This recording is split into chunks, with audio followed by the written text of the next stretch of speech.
Selamat datang di channel Cerita Kehidupan. Sebelum lanjut ke cerita selanjutnya, yuk subscribe dan like. Absen dulu di kolom komen ya ah. Laras memandangi pantulan dirinya di cermin toilet kantor yang mengkilap. Lipstik merah matte yang ia kenakan tampak sempurna, menyamarkan rona pucat di wajahnya akibat kurang tidur. Di luar sana, rekan-rekan kerjanya baru saja memberikan tepuk tangan meriah atas presentasinya yang memukau. Sebagai manajer pemasaran di sebuah perusahaan ekspor-impor terkemuka, Laras adalah definisi wanita karir yang sukses. Namun, hanya ia yang tahu betapa berat kakinya melangkah setiap kali jam pulang kantor tiba. Hebat, Ras. Proyek itu pasti gol. Suamimu pasti bangga punya istri sehebat kamu. Puji Sinta, sahabat sekaligus rekan kerjanya yang tiba-tiba masuk. Laras hanya memberikan senyum tipis. Sebuah senyum yang telah ia latih berbulan-bulan agar terlihat tulus. Terima kasih, Shin. Doni memang selalu mendukungku. Jawabnya pelan. Sebuah kata yang kini terasa seperti duri di tenggorokan Laras. Di mata dunia, Doni adalah suami idaman. Tampan, memiliki posisi mapan di sebuah bank swasta, dan selalu tampak mesra di media sosial. Namun, di balik pintu rumah mereka yang megah di pinggiran Jakarta, dinamikanya jauh berbeda. Laras segera merapikan tasnya dan bergegas menuju parkiran. Pikirannya melayang pada Ibu Sarah, ibunya yang kini tinggal bersama mereka sejak 6 bulan lalu. Ibu Sarah menderita rematik parah dan gejala awal kepikunan yang membuat geraknya lambat. Awalnya, Doni setuju membawa ibu tinggal bersama dengan alasan bakti anak. Namun, seiring berjalannya waktu, persetujuan itu terasa seperti sebuah jebakan hutang budi yang terus-menerus ditagih oleh Doni. Perjalanan pulang ditempuh dalam kemacetan yang mencekik. Laras memutar musik klasik, mencoba menenangkan debaran jantungnya yang selalu meningkat setiap kali ia mendekati gerbang rumahnya sendiri. Rumah itu besar, minimalis, dan dingin. Sesampainya di rumah, ia melihat mobil Doni sudah terparkir di garasi. Lampu ruang tamu menyala terang, namun suasana terasa sunyi, sebuah kesunyian yang mencekam. Laras menarik napas panjang sebelum memutar kunci. "Aku pulang," ucapnya pelan saat melangkah masuk. Doni sedang duduk di sofa ruang tengah, matanya tertuju pada layar laptop. Ia bahkan tidak menoleh. "Telat lagi?" tanyanya dengan nada datar namun penuh sindiran. "Ada rapat evaluasi mendadak tadi, Mas. Kamu sudah makan?" Laras mendekat, mencoba meletakkan tangannya di bahu suaminya. Namun Doni sedikit bergeser dengan dalih merapikan duduknya. "Sudah, tapi ibumu itu seharian ini hanya duduk di depan TV.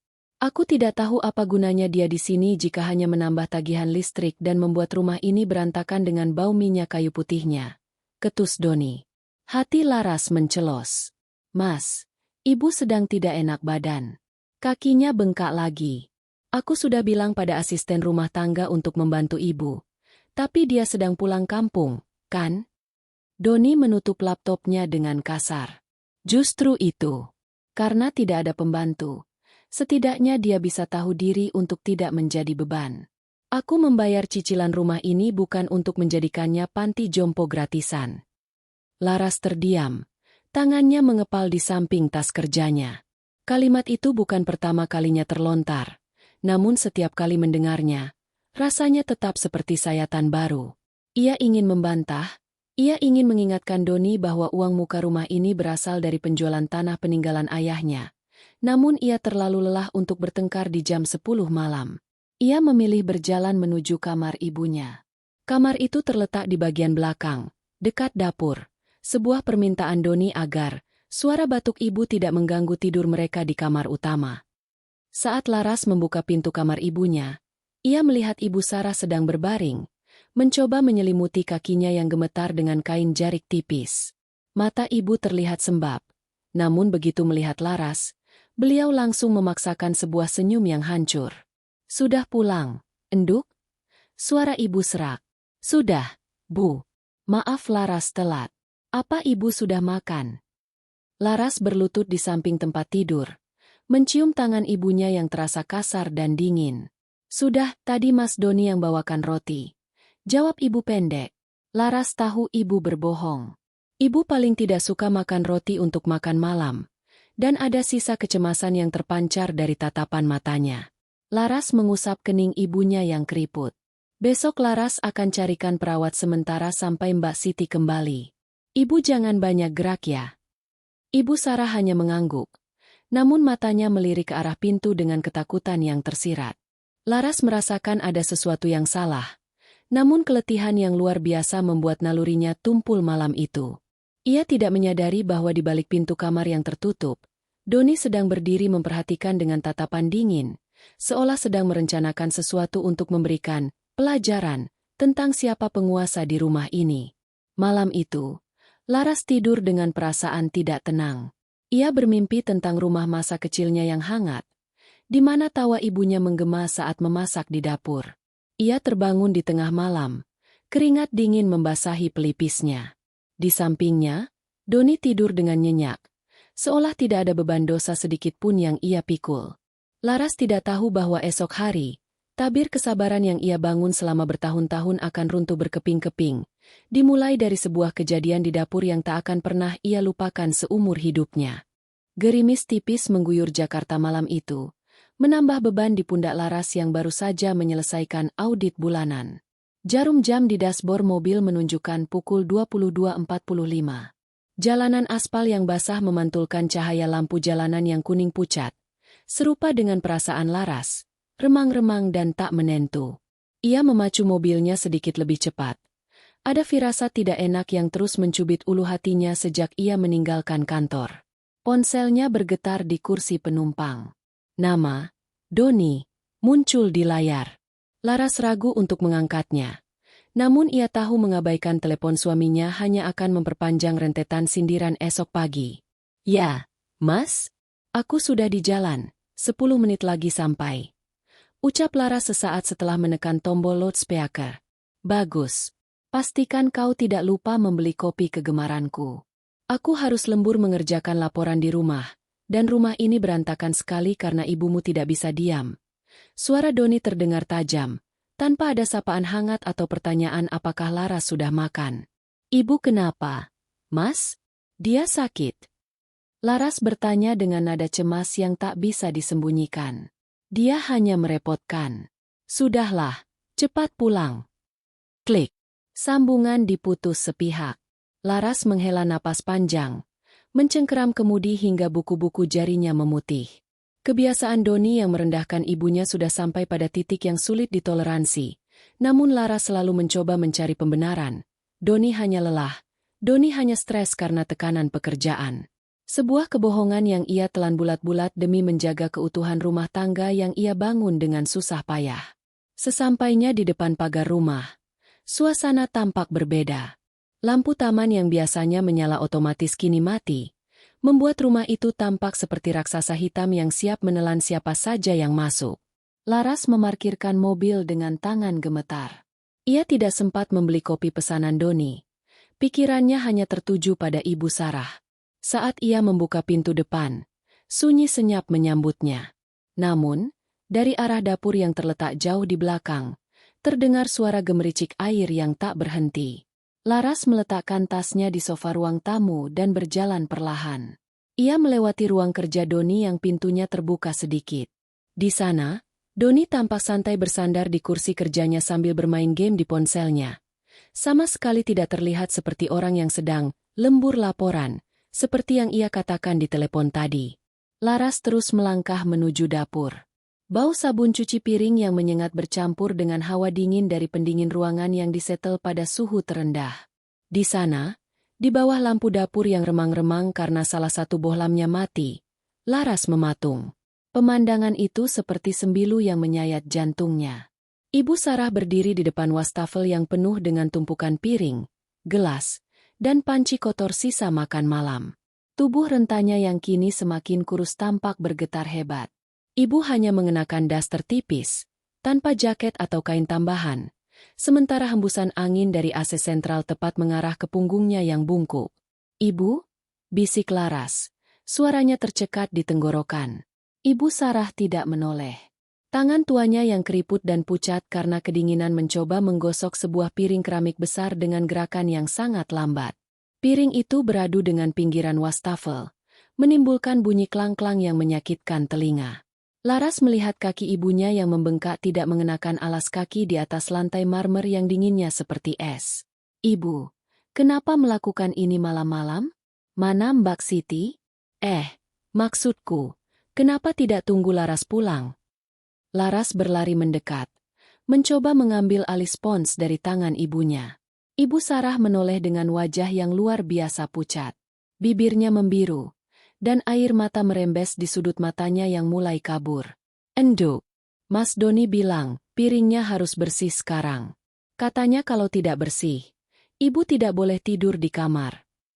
Suara ibu bergetar, terputus-putus karena giginya yang bergeletuk menahan dingin. Laras merasa dunianya runtuh. Ia melihat tangan ibunya merah meradang karena terlalu lama terkena air dingin dan sabun kimia yang keras. Belum sempat Laras memeluk ibunya, suara langkah kaki yang berat dan angkuh terdengar dari belakang. Doni berdiri di ambang pintu dapur, melipat tangan di dada dengan tatapan menghina.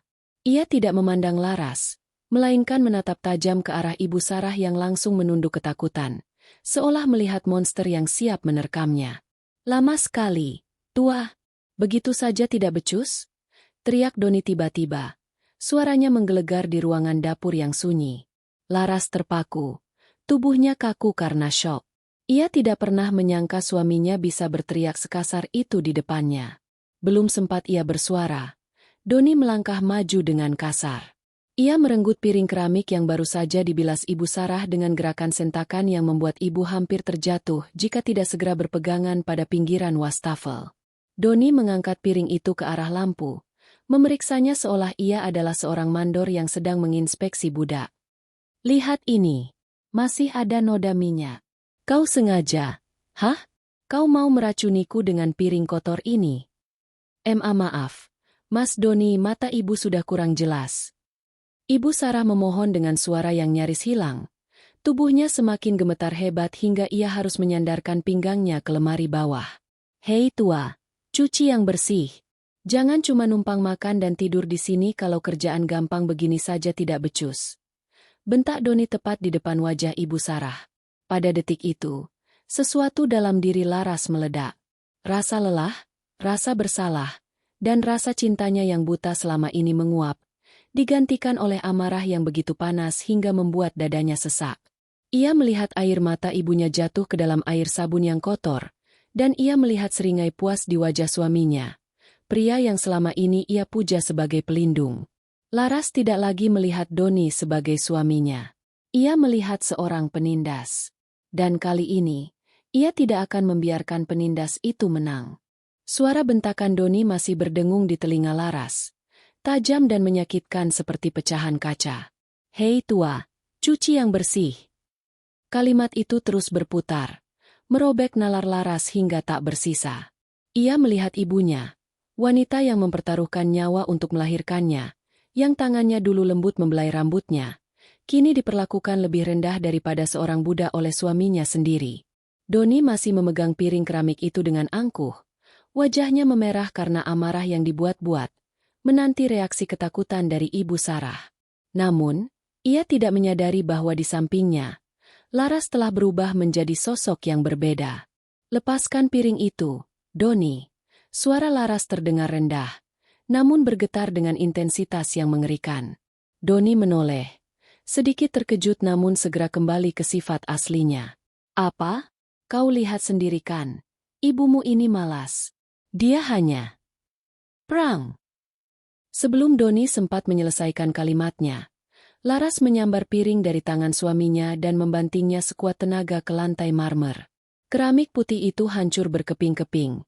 Serpihannya terlempar hingga mengenai ujung sepatu kulit Doni. Suara kehancuran itu memecah kesunyian dapur yang mencekam, membuat Ibu Sarah memeki kecil dan menutup mulutnya dengan tangan yang masih bersabun. Doni terbelalak. Wajah angkuhnya berubah menjadi keterkejutan yang murni. Kau gila. Laras? Itu piring set mahal. Apa-apaan kau ini?" Laras melangkah maju, memangkas jarak di antara mereka hingga wajahnya hanya berjarak beberapa senti dari wajah Doni. Matanya yang biasanya lembut kini menyala dengan api yang tidak pernah dilihat Doni sebelumnya. Piring itu bisa diganti, Doni. Tapi harga diri ibuku? Nyawa ibuku. Laras berteriak. Suaranya parau karena emosi yang meluap. Kau sebut dia tua? Kau bentak dia di rumah yang sebagian besar uang mukanya berasal dari tanah warisan ayahku? Kau pikir kau siapa? Doni mencoba membusungkan dada. Mencoba mengintimidasi Laras seperti yang biasa ia lakukan. Aku suamimu. Aku kepala rumah tangga di sini. Aku yang memutuskan siapa yang pantas tinggal di sini tanpa jadi beban. Laras tertawa. Sebuah tawa getir yang terdengar mengerikan. Kepala rumah tangga? Seorang pria sejati tidak akan pernah menindas wanita tua yang kedinginan di tengah malam hanya untuk merasa berkuasa. Kau bukan kepala rumah tangga, Doni. Kau hanya pengecut yang bersembunyi di balik kemeja kantoranmu. Laras berpaling dari Doni. Tak lagi memedulikan wajah suaminya yang kini memucat karena dihina balik. Ia segera mendekati ibunya. Dengan lembut namun cepat, ia mengambil handuk bersih di dekat wastafel dan membungkus tangan ibunya yang pucat pasi. Ibu, maafkan Laras. Maafkan Laras karena membiarkan monster ini menyakitimu. Bisik Laras. Air matanya akhirnya luruh saat merasakan betapa dinginnya kulit sang ibu. Enduk, sudah jangan berantem gara-gara ibu. Ibu Sarah meratap pelan. Tubuhnya masih gemetar hebat. Tidak, Bu. Ini bukan gara-gara ibu. Ini gara-gara Laras yang terlalu bodoh membiarkan serigala masuk rumah kita. Laras menatap ibunya dengan tekad bulat. Ia kemudian melepas jaket kerjanya dan menyampirkannya ke bahu ibunya yang ringkih. Doni, yang merasa otoritasnya diruntuhkan, mencoba menarik lengan Laras. Jangan berani-beraninya kau mengabaikan aku. Laras, kau pikir kau bisa bicara begitu padaku? Siapa yang akan membayar cicilan mobilmu kalau bukan karena koneksiku di bank? Laras menepis tangan Doni dengan kasar. Kekuatannya seolah berlipat ganda malam itu. Ia menunjuk ke arah pecahan piring di lantai. Lihat pecahan itu, Doni. Itulah status pernikahan kita sekarang. Hancur. Dan jangan pernah berani menyentuhku atau ibuku lagi. Jika aku mendengar satu kata kasar lagi keluar dari mulutmu malam ini, aku bersumpah akan memastikan seluruh kantormu tahu bagaimana kelakuan manajer teladan mereka terhadap seorang lansia yang sakit. Doni terdiam. Ia tahu Laras tidak main-main. Laras memiliki bukti-bukti keuangan dan ia tahu posisi Laras di perusahaannya jauh lebih strategis daripada posisinya sendiri. Ancaman itu mengenai titik terlemah Doni, reputasi. Bawa ibumu masuk ke kamar, geram Doni, mencoba menyelamatkan sedikit harga dirinya yang tersisa. Kita bicarakan ini besok pagi saat kau sudah tenang. Aku sudah sangat tenang, Doni. Justru karena aku tenang, aku bisa melihat dengan jelas betapa menjijikannya kau, jawab Laras dingin. Laras memapah ibunya keluar dari dapur, meninggalkan Doni yang berdiri sendirian di tengah kekacauan pecahan keramik dan genangan air sabun. Saat melewati pintu dapur, Laras berhenti sejenak tanpa menoleh. Satu lagi, Doni. Besok pagi, bukan kau yang bicara padaku, tapi pengacaraku yang akan bicara padamu. Laras terus berjalan, menuntun ibunya menuju kamar dengan hati yang hancur namun penuh dengan api perlawanan. Ia tahu, mulai malam ini, ia bukan lagi istri yang penurut.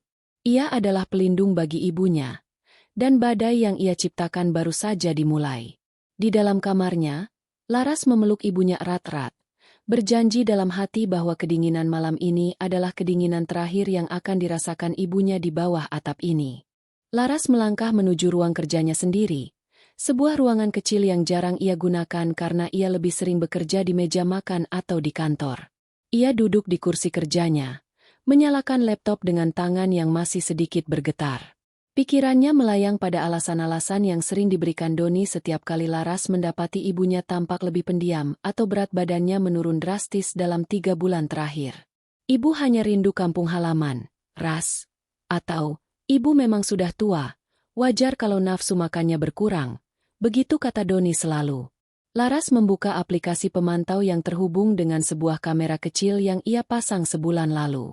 Awalnya, ia memasang kamera itu di sudut ruang tengah dan dapur bukan untuk memata-matai Doni, melainkan untuk memantau Ibu Sarah jika sewaktu-waktu penyakit rematiknya kambuh saat Laras sedang rapat di kantor.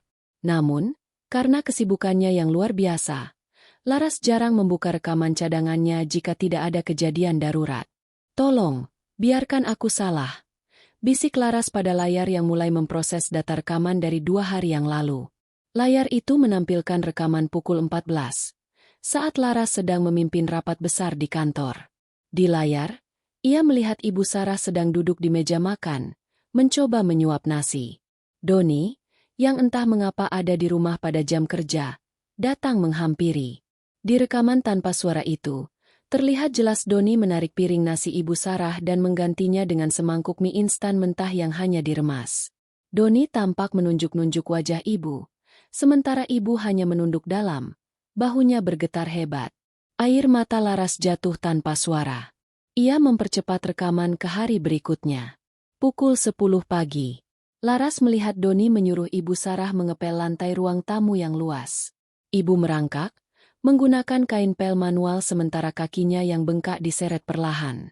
Doni berdiri di dekatnya sambil memegang segelas air, dan dengan sengaja, ia menumpahkan air itu ke lantai yang baru saja dikeringkan ibu, lalu tertawa sambil menunjuk ke arah lantai yang kembali basah. "Binatang!" desis Laras. Suaranya pecah di tengah kesunyian malam. Hati Laras hancur berkeping-keping. Rasa bersalah yang teramat sangat menghantam dadanya hingga ia sulit bernapas. Selama ini ia merasa menjadi pahlawan karena membawa ibunya tinggal di rumah mewah ini, namun kenyataannya, ia justru menyerahkan ibunya ke tangan seorang psikopat yang bersembunyi di balik wajah suaminya.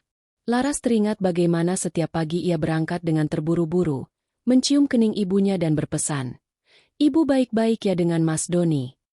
Ia tidak pernah menyadari bahwa setiap kali pintu depan terkunci, neraka bagi ibunya baru saja dimulai.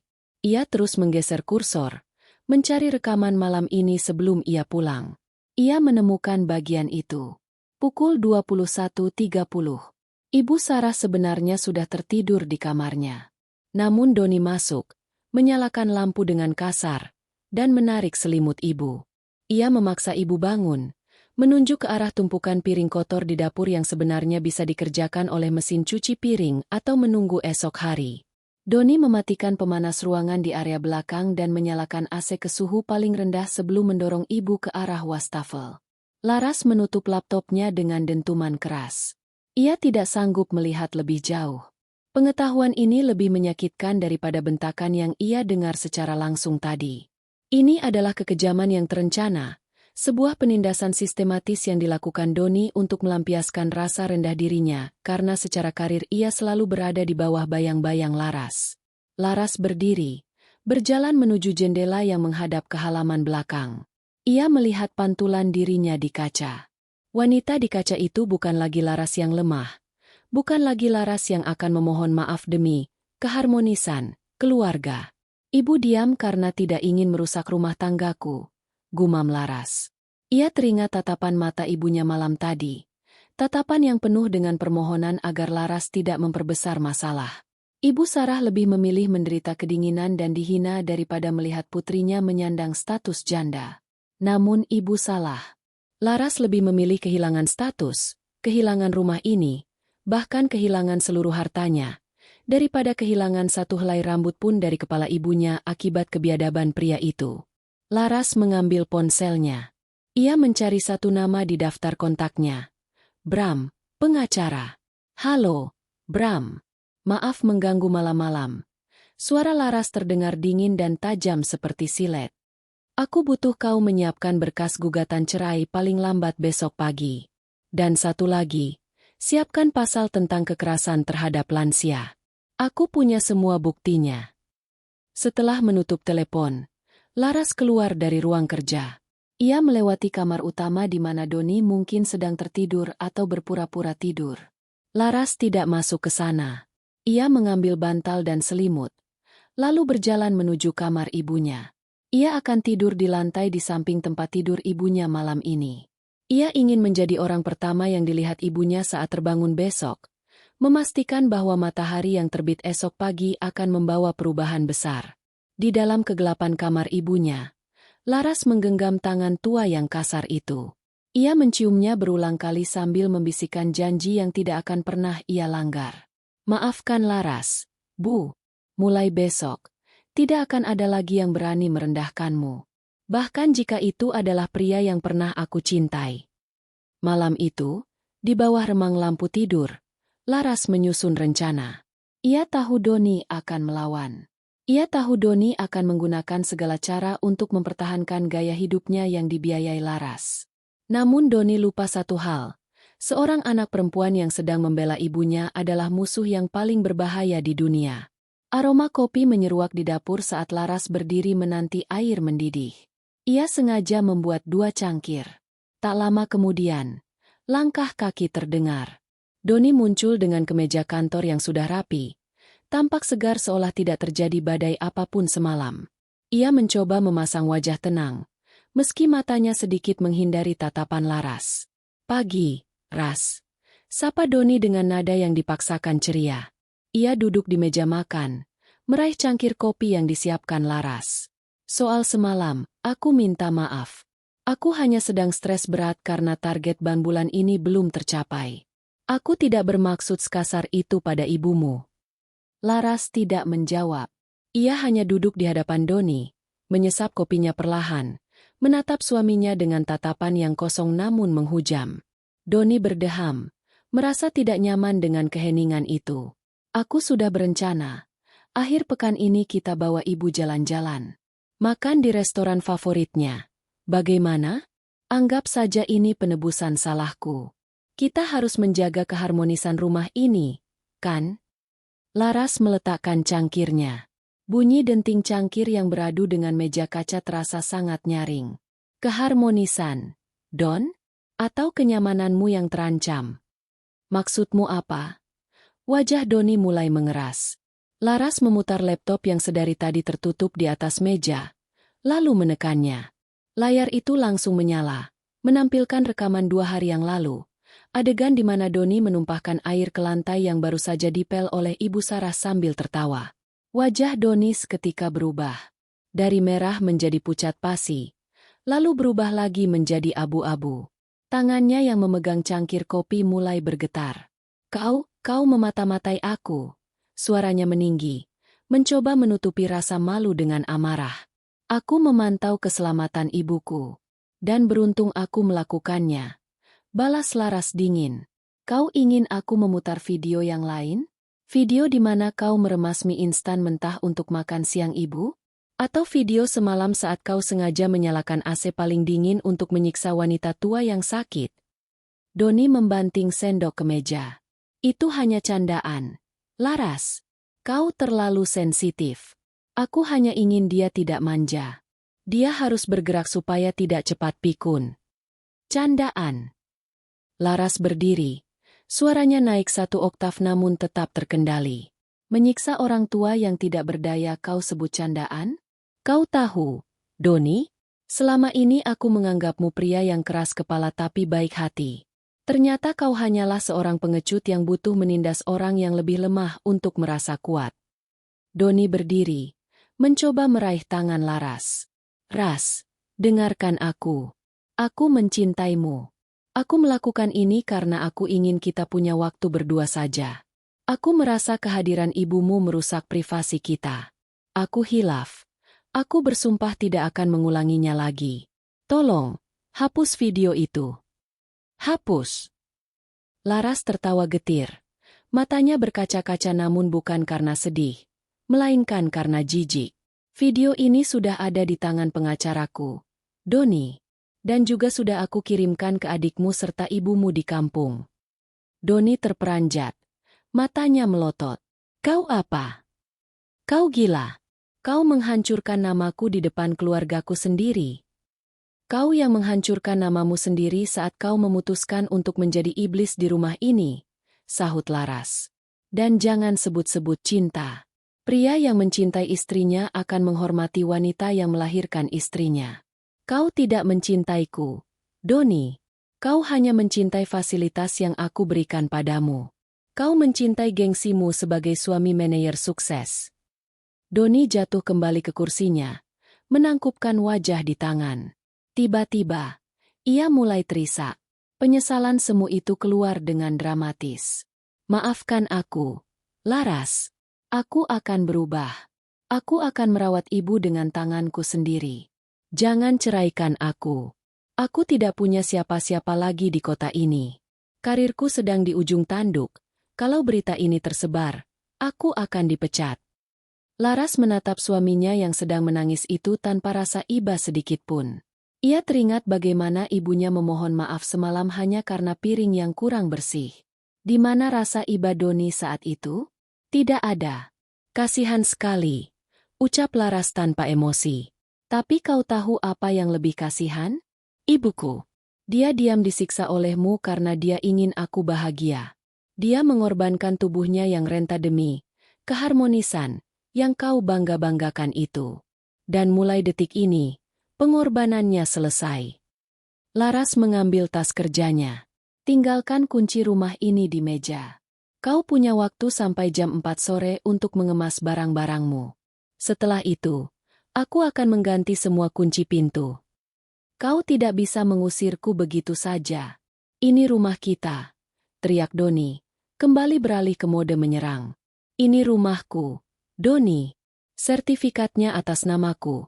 Dan uang mukanya murni dari warisan ayahku. Cicilannya pun didebit dari rekeningku. Kau hanya membayar tagihan listrik dan internet yang harganya bahkan tidak sampai 10% dari gajiku. Laras melangkah pergi. Jika kau masih ada di sini jam 4 sore, aku akan memanggil satpam perumahan dan menunjukkan video ini pada mereka. Bayangkan betapa cepatnya berita ini menyebar di grup WhatsApp warga. Doni terdiam mematung. Ancaman itu telak. Di lingkungan elit ini, reputasi adalah segalanya. Laras berjalan menuju kamar ibunya. Ibu Sarah sudah bangun dan duduk di pinggir tempat tidur. Wajahnya tampak bingung dan takut mendengar keributan di luar. Laras berlutut di depan ibunya, menggenggam tangannya yang kini sudah terasa sedikit lebih hangat. Ibu, kita akan pindah hari ini. Hanya untuk sementara. Kita cari suasana baru, ya? Ucap Laras lembut. Mas Doni bagaimana? Enduk? Tanya ibu dengan suara lemah. Laras tersenyum. Sebuah senyum yang tulus dan penuh kelegaan. Mas Doni sudah tidak ada lagi dalam cerita kita. Bu. Sekarang, hanya ada Laras dan ibu. Dan Laras janji, tidak akan ada lagi air dingin atau bentakan di rumah kita. Ibu Sarah memeluk Laras. Dan untuk pertama kalinya dalam 6 bulan, Laras merasakan beban berat di pundaknya terangkat. Meskipun perjalanan menuju perceraian dan pemulihan trauma akan panjang, ia tahu ia telah mengambil langkah yang benar. Ia telah memilih martabat ibunya di atas status pernikahannya yang busuk. Suasana di dalam rumah terasa sangat tegang. Doni mengurung diri di kamar utama, terdengar suara barang-barang yang dilempar dengan kasar, manifestasi dari kemarahan pria yang baru saja kehilangan kendali atas korbannya. Sementara itu, Laras dengan tenang mengemasi pakaian ibunya ke dalam koper. Ia tidak ingin membawa banyak barang dari rumah ini. Ia merasa setiap sudut ruangan ini telah tercemar oleh energi negatif Doni. Kita mau kemana, Enduk? Tanya Ibu Sarah lirih. Beliau duduk di kursi roda yang baru saja Laras beli secara online dan sampai pagi itu juga. Mata tuanya menatap nanar ke arah foto pernikahan Laras dan Doni yang masih terpajang di dinding lorong. Laras berlutut, menggenggam tangan ibunya. Ke tempat yang lebih tenang, Bu. Laras sudah sewa apartemen di dekat kantor. Di sana ada balkon yang menghadap taman. Ibu bisa berjemur setiap pagi tanpa harus merasa takut. Tapi rumah ini kan rumahmu, Laras. Eman-eman, sayang sekali, kalau ditinggalkan. Ujar Ibu Sarah dengan pola pikir lamanya yang selalu mengutamakan harta dan keutuhan bangunan fisik. Rumah bukan tentang bangunannya, Bu. Rumah adalah tempat di mana ibu merasa aman. Dan di sini, ibu tidak aman, tegas Laras. Tak lama kemudian, bel rumah berbunyi. 3 orang pria berseragam safari hitam muncul di depan pintu. Mereka adalah tim keamanan swasta yang disewa Laras untuk memastikan proses Pengusiran. Doni berjalan lancar tanpa kekerasan fisik terhadap dirinya maupun ibunya. Di belakang mereka, tim pengemas barang sudah siap bekerja. Laras berjalan menuju kamar utama dan mengetuk pintu dengan keras. Doni, keluar sekarang. Tim keamanan sudah di sini. Kau bisa pergi dengan tenang. Atau kau mau mereka yang menyeretmu keluar di depan para tetangga? Pintu terbuka dengan sentakan kasar. Doni muncul dengan wajah yang berantakan, matanya merah, dan pakaian yang kusut. Ia menatap tiga pria berbadan tegap di belakang Laras dengan tatapan nyalang namun menciut. Kau benar-benar keterlaluan. Laras, kau memperlakukan suamimu seperti kriminal. Teriak Doni, suaranya pecah. Kau memang kriminal di mataku. Doni, kekerasan psikis dan penelantaran lansia adalah tindak pidana. Balas Laras tanpa berkedip. Bawa kopermu. Mobil taksi sudah menunggu di depan gerbang. Dengan sisa-sisa harga diri yang hancur, Doni menyeret kopernya melewati lorong. Saat melewati Ibu Sarah yang duduk di kursi roda, Doni sempat berhenti dan menatap ibu mertuanya itu dengan tatapan kebencian. Namun, salah satu petugas keamanan segera berdiri di depan Ibu Sarah, memutus kontak mata itu. Doni mendengus, lalu melangkah keluar dari rumah itu tanpa sepatah kata pamit pun. Begitu pintu depan tertutup dan dikunci oleh petugas keamanan, Laras terduduk di lantai, melepaskan napas yang seolah telah ia tahan selama bertahun-tahun. Ia menangis, namun bukan tangisan kesedihan, melainkan tangisan kelegaan yang luar biasa. Ayo, Bu, kita pergi sekarang. Ajak Laras setelah memastikan tim pengemas mulai membungkus barang-barang berharga miliknya untuk dipindahkan ke apartemen. Perjalanan menuju apartemen baru ditempuh dalam diam. Laras sengaja memilih unit di lantai yang cukup tinggi agar suasananya tenang. Begitu masuk ke unit tersebut, Ibu Sarah tampak terpukau melihat pemandangan kota dari jendela besar. Sinar matahari sore masuk dengan hangat, menyinari ruangan yang didominasi warna krem dan kayu yang menenangkan. Bagus sekali. Enduk. Terang. Bisik Ibu Sarah. Ia menyentuh permukaan sofa yang empuk dengan ragu. Mulai hari ini, Ibu Ratu di sini. Ibu boleh makan apa saja, boleh tidur jam berapa saja, dan tidak ada yang boleh menyuruh ibu mencuci piring lagi. Ucap Laras sambil memeluk ibunya dari belakang. Malam itu, setelah Ibu Sarah tidur dengan nyenyak di bawah selimut tebal yang hangat, kali ini tanpa gangguan AC yang sengaja didinginkan, Laras duduk di meja kerja barunya. Di hadapannya, terdapat sebuah tablet yang terhubung dengan pengacara pribadinya, Bram. Bagaimana, Bram? Apa sudah dikirim? Tanya Laras melalui panggilan video. Bram mengangguk di layar. Gugatan cerai sudah didaftarkan secara online sore tadi. Ras. Bukti rekaman CCTV yang kau kirim sudah kami amankan di server cadangan. Itu bukti yang sangat kuat. Doni tidak akan bisa menuntut harta Gonogini sepeser pun karena kita punya klausul perjanjian pranikah yang kau tanda tangani dulu, ditambah bukti perilaku kasarnya yang menggugurkan hak-hak tertentu. Laras mengangguk puas. Aku juga ingin kau memastikan bahwa dia tidak bisa mendekati ibu dalam jarak 1 kilometer. Buat surat perintah perlindungan. Akan kami urus besok pagi, jawab Bram. Tapi Ras, ada satu hal lagi. Aku menemukan sesuatu saat memeriksa arus kas di rekening bersamamu yang sempat kau gunakan dulu. Apa itu?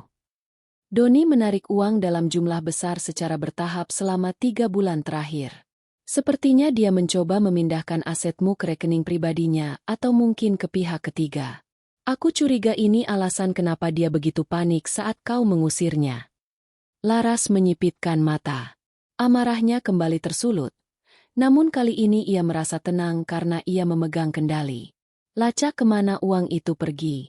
Aku ingin dia tidak hanya keluar dari rumahku, tapi juga keluar dari hidupku dengan tangan kosong seperti saat dia datang dulu. Setelah menutup telepon, Laras berdiri di balkon apartemennya. Angin malam bertiup lembut. Tidak lagi terasa mencekam seperti di dapur rumah lamanya. Ia melihat kerlip lampu kota dan merasa bahwa hidupnya baru saja dimulai kembali. Ia menyadari bahwa selama ini ia telah tidur, membiarkan egonya sebagai istri sukses menutupi realitas penderitaan ibunya. Aku akan membalas setiap tetes air mata ibu, Doni. Gumam Laras pada kegelapan malam. Dan ini baru langkah pertama. Pagi di apartemen baru terasa jauh lebih manusiawi. Tidak ada suara bantingan pintu atau gumaman sinis dari meja makan.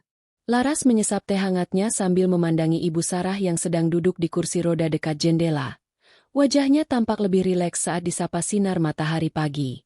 Namun, ketenangan itu terusik ketika ponsel Laras bergetar tanpa henti. Puluhan pesan masuk dari grup WhatsApp keluarga besar Doni dan beberapa rekan kerja mereka. Isinya hampir senada. Hujatan, ketidakpercayaan, dan tuduhan bahwa Laras adalah istri yang durhaka. Laras, apa benar kamu mengusir Doni seperti binatang? Dia suamimu. Ras, bagaimana bisa kamu setega itu hanya karena masalah sepele? Pesan dari kakak iparnya, Maya, terbaca di layar. Rupanya, Doni tidak tinggal diam. Ia telah menyebarkan narasi bahwa Laras mengalami gangguan jiwa akibat tekanan kerja dan menjadi sangat agresif. Bahkan tega mengusir suami yang selama ini setia merawat ibunya yang sakit. Doni mengunggah foto dirinya yang sedang duduk lesu di pinggir jalan dengan koper, membangun image sebagai korban lelaki malang yang ditindas istri kaya. Licik sekali kau, Doni, gumam Laras. Ia tidak membalas satupun pesan itu. Ia tahu, berdebat di WhatsApp hanya akan membuang energinya. Tak lama kemudian, bel apartemen berbunyi. Petugas keamanan memberitahu bahwa ada seorang wanita parubaya dan seorang pria yang memaksa masuk. Laras mengintip melalui interkom. Itu adalah ibu mertuanya, Ibu Ratna, dan adik laki-laki Doni. Biarkan mereka naik, ucap Laras tenang. Ia meminta perawat yang baru ia sewa untuk membawa Ibu Sarah ke dalam kamar terlebih dahulu agar tidak terganggu. Pintu terbuka, dan Ibu Ratna langsung masuk dengan wajah memerah. Di mana hati nuranimu, Laras? Doni itu suamimu. Dia bercerita sambil menangis. Katanya kau menghina keluarganya dan mengusirnya karena dia tidak sengaja memecahkan piring? Kau sudah gila karena hartamu ya? Adik Doni, Rio, menimpali dengan nada mengancam. Kak Laras, kami bisa lapor polisi atas perbuatan tidak menyenangkan. Rumah itu juga hak Kak Doni sebagai suami. Laras berdiri tegak. Tangannya terlipat di dada. Ia tidak tampak gentar sedikit pun. Sudah selesai bicaranya. Kau tidak punya rasa bersalah sedikit pun, pekik Ibu Ratna. Laras berjalan menuju meja dan mengambil sebuah tablet. Ia tidak mengatakan sepatah kata pun, hanya memutar video yang paling menyakitkan. Rekaman saat Doni membentak Ibu Sarah yang sedang gemetar kedinginan dan menyebutnya, tua. Suara Doni yang kasar menggema di ruangan apartemen yang sunyi itu. Hei tua, cuci yang bersih. Jangan cuma numpang makan dan tidur di sini kalau kerjaan gampang begini saja tidak becus. Ibu Ratna terdiam seketika. Matanya terpaku pada layar. Melihat bagaimana putranya yang selama ini ia banggakan sebagai anak saleh, sedang menyiksa seorang lansia yang bahkan sulit berdiri tegak. Laras menggeser video lain, memperlihatkan Doni yang dengan sengaja menumpahkan air di lantai yang sedang dipel Ibu Sarah. Ini putra kebanggaanmu, Bu Ratna. Ini pria yang kalian bela. Dia tidak mengusirku, tapi dia menyiksa ibuku di rumah yang aku bayar dengan keringatku sendiri. Apa menurut kalian? Perbuatan ini, sepele? Wajah Rio yang tadinya garang kini menunduk. Ia tahu betul betapa kerasnya watak kakaknya. Tapi ia tidak menyangka Doni akan serendah itu. Sementara Ibu Ratna tampak gemetar. Rasa malunya mulai mengalahkan amarahnya. Doni bilang padaku kalau istrimu yang suka menyiksa dia. Suara Ibu Ratna melemah. Doni adalah pembohong. Dia bukan hanya menyiksa secara psikis, tapi dia juga mencuri uangku. Laras meletakkan berkas dari pengacaranya di meja. Ini bukti mutasi rekening. Selama 3 bulan terakhir, Doni memindahkan hampir 200 juta rupiah dari rekening bersama kami ke rekening atas nama Rio. Ya, namamu, Rio. Rio tersentak. Wajahnya pucat pasi. Itu. Kak Doni bilang itu uang bonus kerjanya yang dititipkan padaku. Itu uangku. Rio. Itu uang yang aku siapkan untuk operasi kaki ibuku. Suara Laras bergetar karena emosi yang tertahan. Jadi, Pilihannya sederhana. Kalian keluar dari sini sekarang, bawa Doni menjauh dari hidupku, dan kembalikan uang itu dalam waktu 24 jam. Jika tidak, video ini dan bukti pencurian ini akan sampai ke meja kepolisian dan atasan Doni di bank. Ibu Ratna terduduk di sofa, menutup wajahnya dengan tangan. Ia menyadari bahwa perbuatan putranya telah menghancurkan masa depan mereka semua. Narasi, istri durhaka, yang dibangun Doni runtuh seketika di hadapan bukti digital yang tak bisa dibantah. Kami tidak tahu kalau Doni sejahat itu. Ras? Tangis Ibu Ratna pecah. Ketidaktahuan bukan alasan untuk membela kezaliman. Bu, ucap Laras tegas. Sekarang silakan pergi. Aku punya ibu yang harus aku rawat dengan tenang.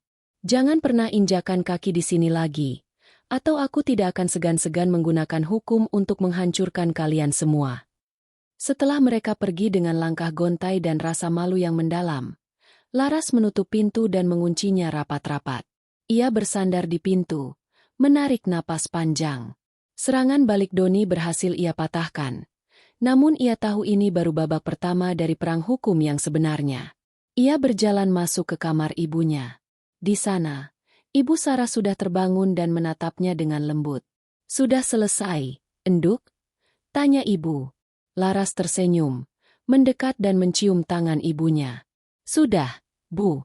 Sampahnya sudah dibuang. Sekarang kita fokus pada kesembuhan ibu, ya?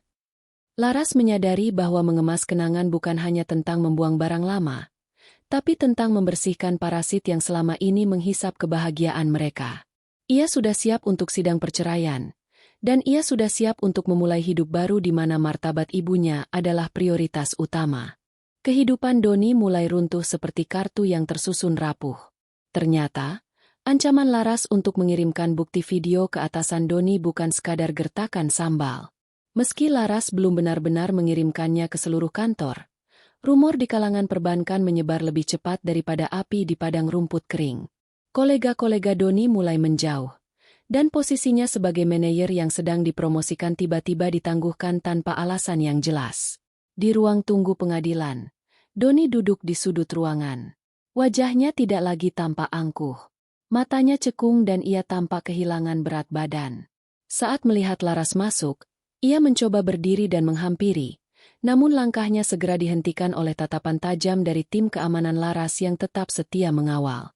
Laras, tolong kita bicara sebentar. Rintih Doni, suaranya parau. Rio sudah mengembalikan uangnya. Aku sudah tidak punya apa-apa lagi. Ibuku jatuh sakit karena malu. Apa kau tega menghancurkan aku sampai ke akar-akarnya? Laras berhenti sejenak, namun ia tidak menoleh sepenuhnya. Tega? Kau bertanya soal rasa tega padaku, Doni? Di mana rasa tegamu saat membiarkan ibuku menggigil kedinginan di dapur? Di mana rasa tegamu saat kau mencuri uang yang seharusnya digunakan untuk pengobatan orang tua? Aku hilaf. Laras. Aku hanya ingin merasa dihargai sebagai pria di rumah itu. Terah Doni putus asa. Harga diri pria tidak dibangun di atas penderitaan wanita tua. Balas Laras dingin. Lalu ia melangkah masuk ke ruang sidang tanpa menoleh lagi. Sidang mediasi berlangsung alot. Hakim mediator mencoba membujuk keduanya untuk berdamai, mengingat usia pernikahan mereka yang sudah berjalan 5 tahun.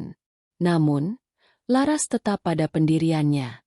Ketika tiba gilirannya berbicara, ia tidak menggunakan banyak kata-kata puitis.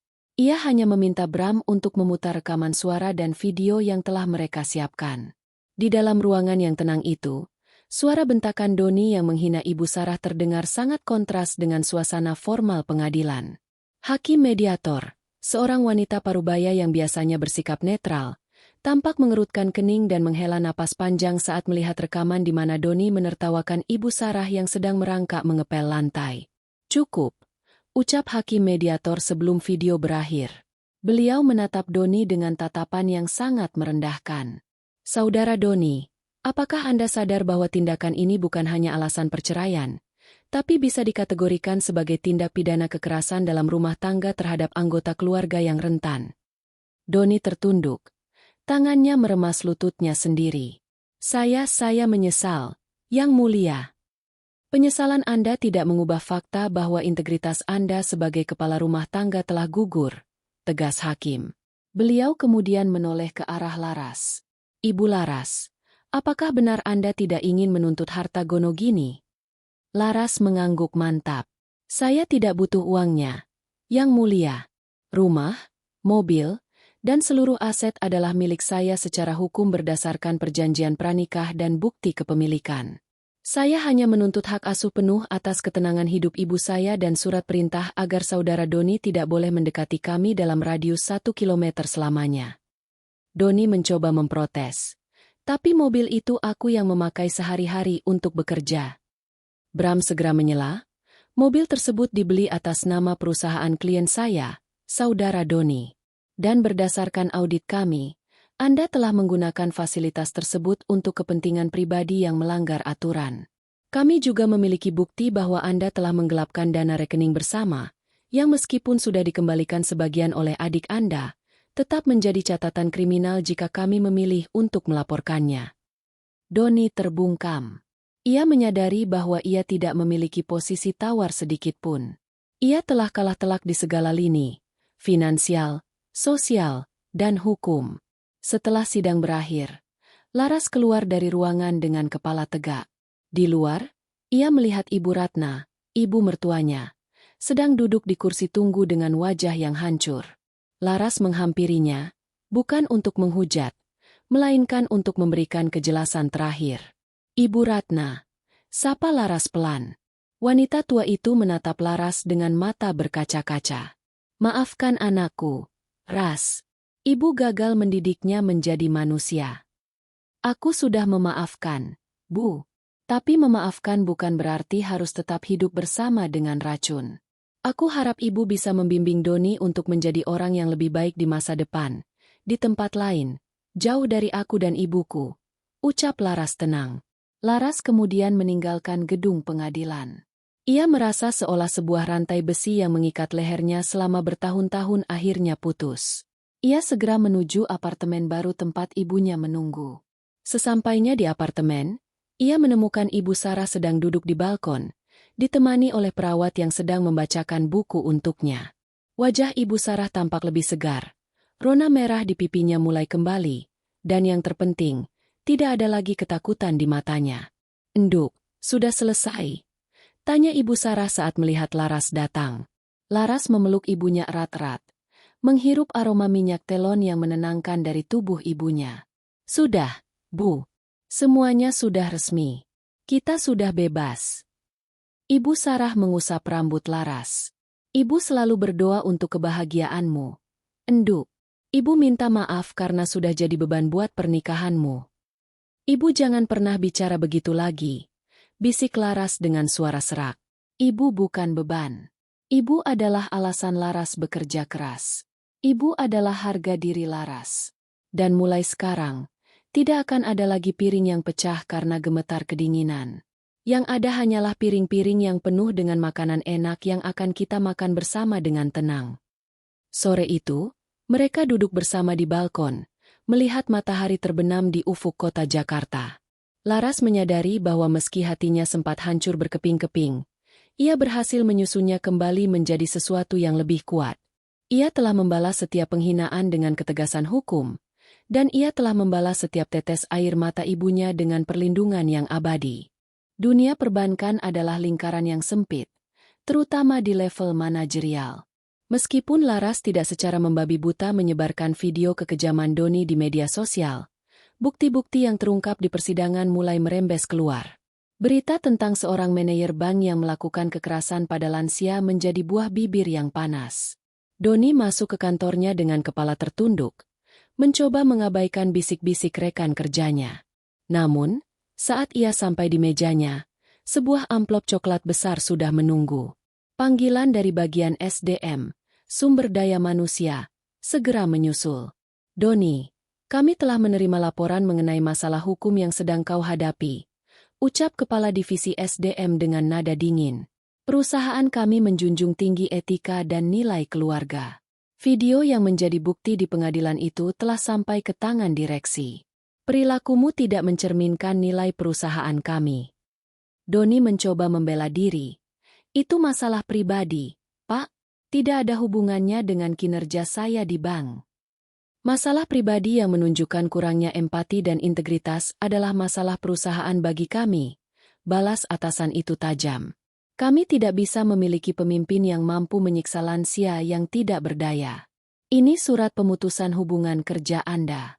Kami juga akan melakukan audit terhadap penggunaan dana representasi yang kau klaim selama ini. Doni keluar dari gedung tinggi itu dengan sebuah kardus di tangannya.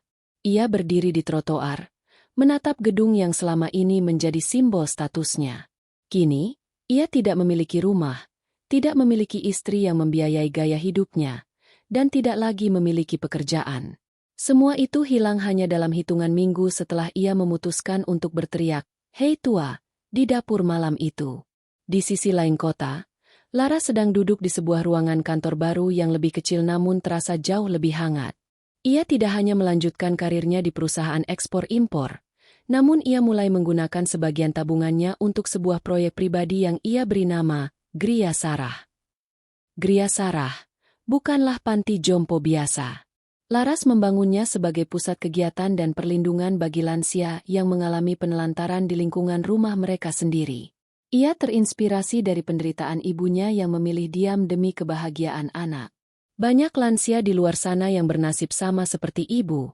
"Bu," ucap Laras saat mengajak Ibu Sarah meninjau lokasi pembangunan yayasan tersebut. Mereka tidak berani bicara karena takut merusak rumah tangga anaknya, atau karena mereka tidak punya tempat lain untuk pergi. Ibu Sarah memandangi taman bunga yang sedang ditata di area pusat tersebut. Wajahnya kini jauh lebih segar. Rambut putihnya tersisir rapi, dan ia mengenakan jaket wol tebal yang nyaman. Tidak ada lagi rasa gemetar karena kedinginan atau ketakutan. Ibu senang. Enduk. Setidaknya, penderitaan ibu kemarin jadi jalan untuk menolong orang lain. Jawab Ibu Sarah sambil menggenggam tangan Laras. Laras tersenyum. Ia teringat bagaimana ia dulu begitu terobsesi pada kesempurnaan hidup, suami tampan, rumah mewah, dan karir cemerlang.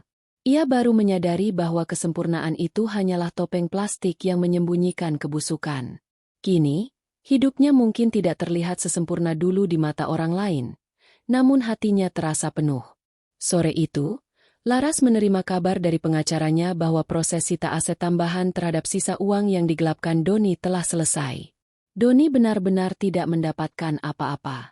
Laras memutuskan untuk menyumbangkan seluruh uang yang berhasil ditarik kembali dari Doni untuk biaya operasional awal, Gria Sarah. Saat sedang merapikan berkas, ponsel Laras berbunyi. Sebuah nomor tak dikenal mengirimkan pesan singkat. "Aku hancur. Laras. Aku tinggal di kos-kosan sempit dan tidak ada bank yang mau menerimaku bekerja. Apakah kau puas melihatku seperti ini?" Laras menatap pesan itu tanpa ekspresi. Dahulu, ia mungkin akan merasa sedih atau ingin membantu. Namun sekarang, ia menyadari bahwa penderitaan Doni adalah konsekuensi logis dari perbuatannya sendiri. Doni bukan sedang menjalani nasib buruk. Ia sedang memanen apa yang ia tanam. Laras tidak membalas. Ia justru memblokir nomor tersebut selamanya. Ia tidak ingin memberikan ruang sedikit pun bagi masa lalunya untuk masuk kembali ke ruang barunya yang damai. Ia menghampiri ibunya yang sedang asyik memperhatikan burung-burung di taman. "Ibu, nanti malam kita makan di luar, ya? Ada restoran baru yang menyediakan sup hangat kesukaan ibu." Ibu Sarah menoleh. Matanya berbinar. "Boleh. Enduk. Tapi ibu yang bayar ya? Tadi ibu baru dapat kiriman uang dari hasil sewa tanah kita di kampung." Laras tertawa. Sebuah tawa lepas yang sudah lama hilang dari hidupnya. "Tentu, Bu. Ratu Sarah yang traktir hari ini." Mereka berjalan beriringan menuju mobil. Laras tidak lagi merasa perlu menoleh ke belakang. Ia tahu bahwa bab tergelap dalam hidupnya telah ditutup rapat. Ia telah membalas pengkhianatan dengan ketegasan, dan ia telah membalas kekejaman dengan kasih sayang yang lebih besar bagi ibunya.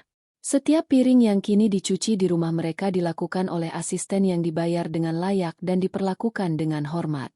Tidak ada lagi suara bentakan, tidak ada lagi rasa gemetar.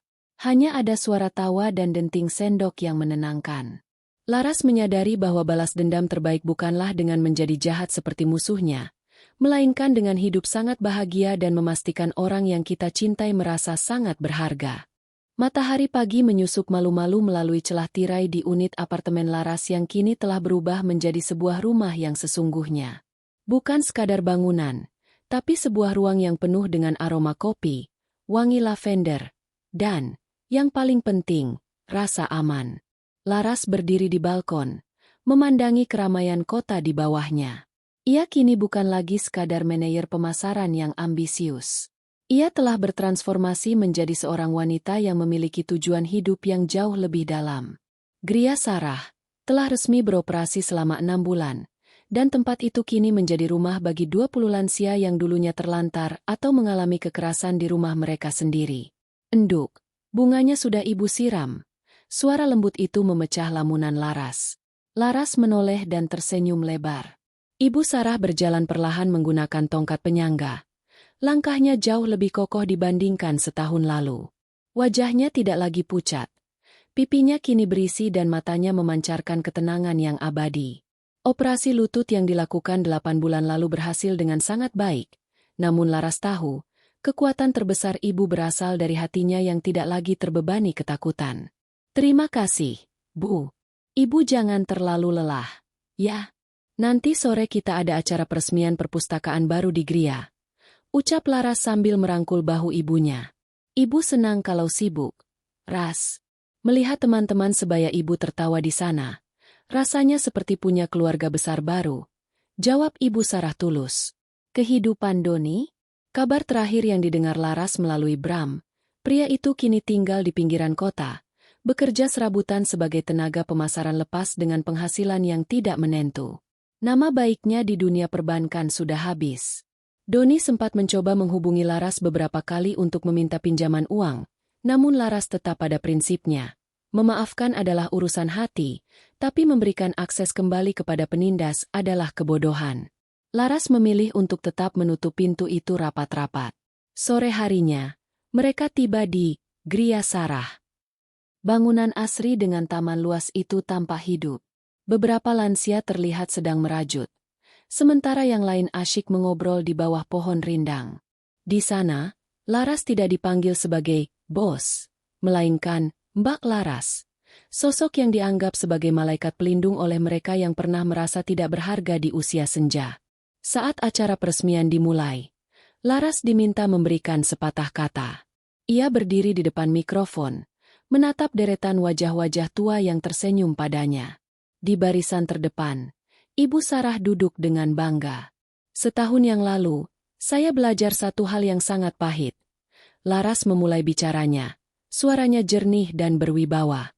Saya belajar bahwa pengkhianatan terbesar bukan saat pasangan kita tidak setia, melainkan saat kita membiarkan orang yang paling mencintai kita, orang tua kita, menderita dalam kesunyian demi kebahagiaan semu kita sendiri. Suasana menjadi hening. Beberapa penghuni Gria tampak mengusap air mata, teringat pada perjuangan mereka masing-masing. Malam itu, saat saya melihat ibu saya menggigil kedinginan sambil mencuci piring di bawah bentakan seorang pria yang saya sebut suami, saya menyadari bahwa tidak ada cinta di dunia ini yang layak dibayar dengan harga diri orang tua kita. Hari ini, Gria Sarah berdiri bukan sebagai monumen balas dendam, melainkan sebagai pengingat bahwa di masa tua, setiap ayah dan ibu berhak atas kehangatan, rasa hormat, dan perlindungan. Tepuk tangan meriah membahana. Ibu Sarah berdiri, mendekati putrinya, dan memeluknya erat di depan semua orang. Itulah momen kemenangan yang sesungguhnya bagi Laras. Bukan kemenangan di pengadilan, bukan kemenangan melihat Doni jatuh miskin, tapi kemenangan melihat ibunya bisa berdiri tegak tanpa rasa takut. Malam harinya, setelah kembali ke rumah, mereka duduk bersama di meja makan. Di atas meja tersedia sup ayam hangat dan sambal buatan Ibu Sarah. Tidak ada piring yang bergetar saat dipegang. Tidak ada suasana mencekam. Hanya ada suara denting sendok dan obrolan ringan tentang rencana mereka untuk berlibur keluar kota bulan depan. Laras memandangi ibunya yang sedang menikmati makannya dengan tenang. Ia menyadari bahwa setiap keputusan sulit yang ia ambil, mengusir suaminya, menghadapi cemoohan keluarga besar, hingga memulai hidup dari nol, Semuanya terbayar lunas dalam satu senyuman ibunya malam ini. Ia telah membalas kehancuran hatinya dengan membangun surga kecil bagi ibunya. Dan di surga kecil itu, piring-piring kotor tidak lagi menjadi simbol penghinaan, melainkan simbol bahwa di rumah ini, semua orang makan dengan cukup dan hidup dengan penuh cinta. Cerita tentang piring yang pecah setahun lalu telah usai. Kini, Laras dan Ibu Sarah sedang menulis bab baru, sebuah bab tentang kedamaian yang tidak akan pernah bisa dibeli dengan uang, dan sebuah harga diri yang tidak akan pernah bisa diruntuhkan oleh siapapun lagi. Tamat.